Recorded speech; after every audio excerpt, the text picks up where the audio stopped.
Una gran nevada ha recibido a los Reyes Magos en Aramón-Cerler antes de que inicien su recorrido por las casas de los aragoneses esta noche.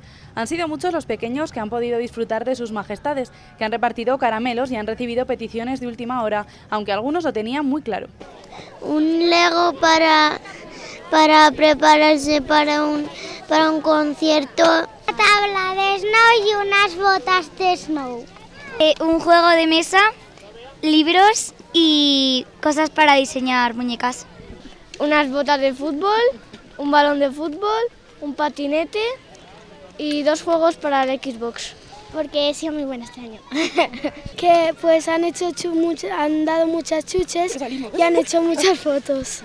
Un año más hemos venido hasta la estación de esquí de Cerler a disfrutar de un día de nieve y a repartir ilusión a todos estos niños que cada año están aquí esperando a que lleguemos. Los niños han podido esquiar junto a los Reyes Magos en la estación más grande de Aramón, donde dentro de poco se abrirán más pistas.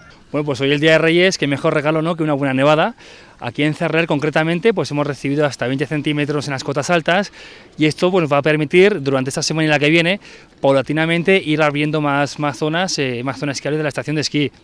Recalcar también que en el resto de estaciones del Grupo Aramón, sobre todo en Formigal Panticosa, hemos recibido también una nevada muy cuantiosa que también nos va a permitir pues, abrir nuevos valles y más pistas, sobre todo pues, de cara a encarar estas semanas ya después de Navidad. Ahora sus majestades ya pueden continuar su camino para seguir repartiendo ilusión y regalos por Aragón.